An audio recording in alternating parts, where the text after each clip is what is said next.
as cidades litorâneas, elas têm essa facilidade, porque no Brasil, essas cidades litorâneas, elas são normalmente abrigadas.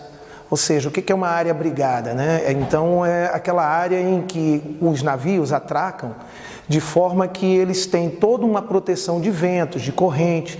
Então, com o aumento dessa competitividade, essas cidades litorâneas, que é o caso, por exemplo, Santa Catarina. Santa Catarina tem um complexo portuário fantástico. Nós temos aí, em média, 5 portos. E o que ocorre dentro desses 5 portos? Esses portos, eles têm áreas abrigadas, há a questão do calado, né, que é a parte submersa do navio quando está carregado. Então tem um calado muito bom. Isso tudo incrementa toda essa questão da exportação, porque sabendo que 93% de toda a importação e exportação é feito pelo mar. Então Santa Catarina sai na frente. Santa Catarina tem essas cidades, Itajaí, por exemplo, Navegantes, ela está preparada para isso. Nós temos Itapuá, um dos portos mais modernos daqui da região, São Francisco, Ibituba. E para a segurança da navegação são áreas fantásticas. Você tem uma navegação, uma atracação e desatracação e uma operação dessas embarcações muito segura.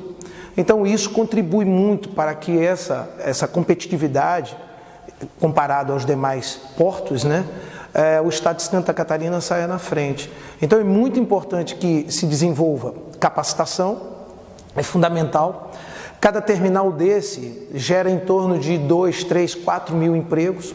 Há uma carência muito grande de se capacitar, de pessoas profissionais que trabalhem nessa área, desde a logística, até na área jurídica, por exemplo, advogados especializados na área marítima e portuária, contratos.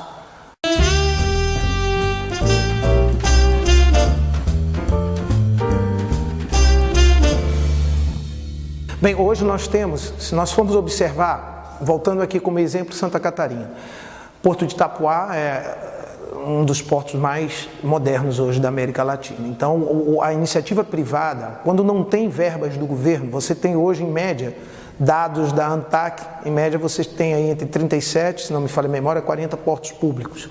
E você tem para mais de 159 terminais privados. Então, você consegue ver exatamente a diferença quando há, vamos dizer assim, a questão pública do meio e quando há a questão privada. Então, Porto de Itapuá é um exemplo. Então, todos os terminais primam pela competitividade, tem que ser o quê? Modernidade. Pouco tempo de espaço entre carregar e descarregar a mercadoria.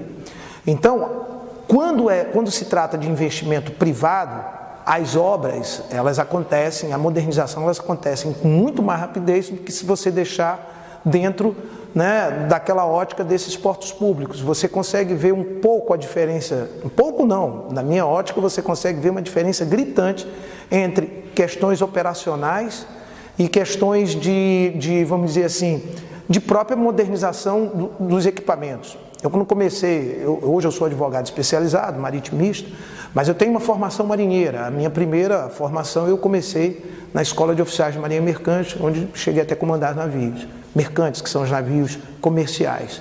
A coisa de 10, 20 anos atrás, aí nós levávamos para descarregar 50 mil toneladas de trigo, ficávamos aí 20, 30 dias, às vezes, atracados para descarregar. Então a modernização chegou. Hoje você passa horas, né, nos terminais. Isso aí significa o quê? Dinheiro. Né? Isso aí significa divisas, rapidez, eficiência. Então São Luís do Maranhão, por exemplo, ele atraca navios de 400, 450 mil toneladas. Então você vai nos outros portos aí, você vê canais de 15, 13, 11, que não comportam navios dessa magnitude. Então hoje, a evolução dos navios, né, o tamanho dos navios e a tecnologia é uma coisa fantástica. Então isso contribui muito para o desenvolvimento do país.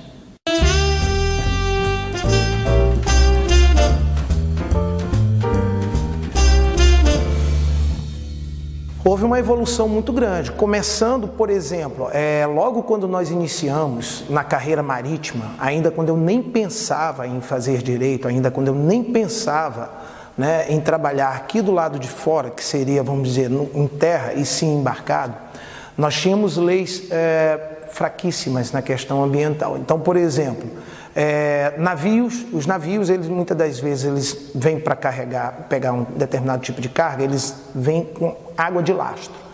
Então nós lastramos esses tanques, que são tanques específicos, para que ele fique mais pesado e com isso facilite a navegação.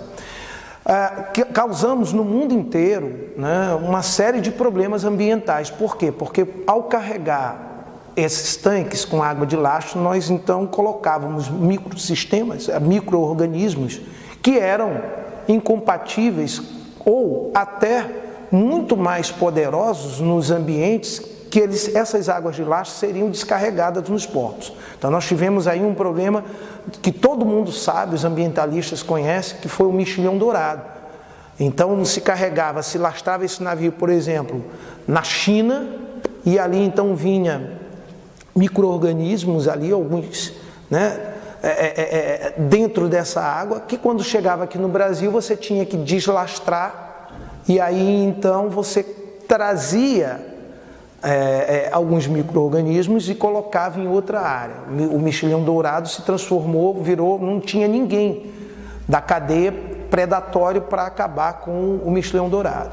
Então, tínhamos um problema muito grande, e era horrível no começo da navegação, era jogar a borra do óleo que era usada, que o purificador da máquina, né, ele purificava aquele óleo, tinha uma legislação muito fraca. Muitas das vezes você jogava esse óleo no mar, esgotava um pouco, né, essa borra do óleo, no mundo inteiro. Isso não estou falando de Brasil não. Então nós tínhamos leis fracas, nós não tínhamos um controle, o navio era um grande poluidor, tanto com água de lastro, como também até nesse detalhe que eu estou falando, de colocar uma borra do óleo pesado usado na movimentação como combustível do motor do navio, só para que vocês possam entender.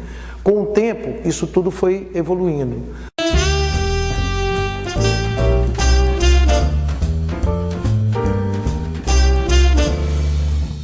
Primeiro passo, quando se pensa em trabalhar na área marítima e portuária, sabendo que nós temos um país aí de dimensões fantásticas, com um número bem considerável de terminais, tanto portos públicos como privados, e sabendo que o comércio mundial ele ultrapassa 90% de toda a importação e exportação que é feita pelo mar, o primeiro passo é procurar falar um idioma. Isso é o primeiro passo, né?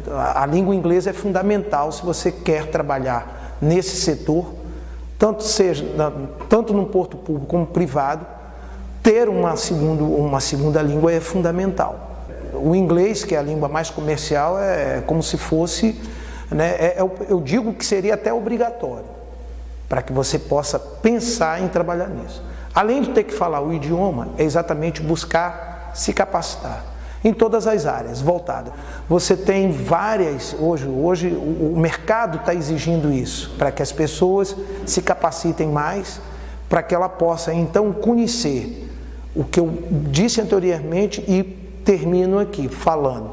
A tríade, navio, porto e carga. Navio que é o ser, não adianta um porto sem navio, não adianta um navio sem uma carga, e não adianta um navio sem a carga e o porto.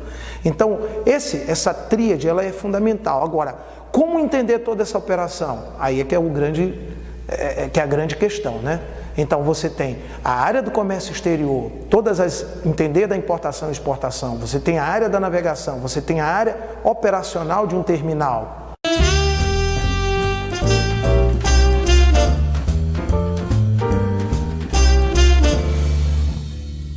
Sustentare Escola de Negócios.